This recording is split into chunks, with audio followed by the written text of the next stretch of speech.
உங்களுக்கு பிடிச்ச மாதிரி இருக்கிறவங்க உங்கள விட்டு போறாங்க அப்படின்னா, ஒரு உண்மைய நீங்க புரிஞ்சுக்கறட்டும். உங்களுக்கு பிடிச்ச மாதிரி இருக்கிறவங்க உங்கள காக்கா பிடிச்சிருக்காங்கன்னு அர்த்தம். அது குடும்ப உறவா இருந்தா கூட, வேற எந்த உறவா இருந்தாலும், அதுதான் உண்ம.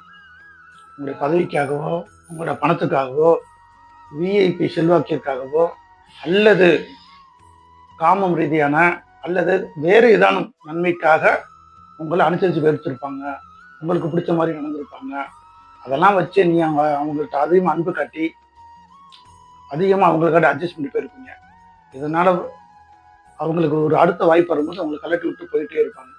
அந்த கழட்டி விட்டு போன உறவ திருப்பி அடையறதுக்கு முயற்சி பண்ணாதீங்க. அது மடத்தனமானது. அவங்களுக்கு அடுத்த ஆப்ஷன் அமைஞ்சிருக்கும்.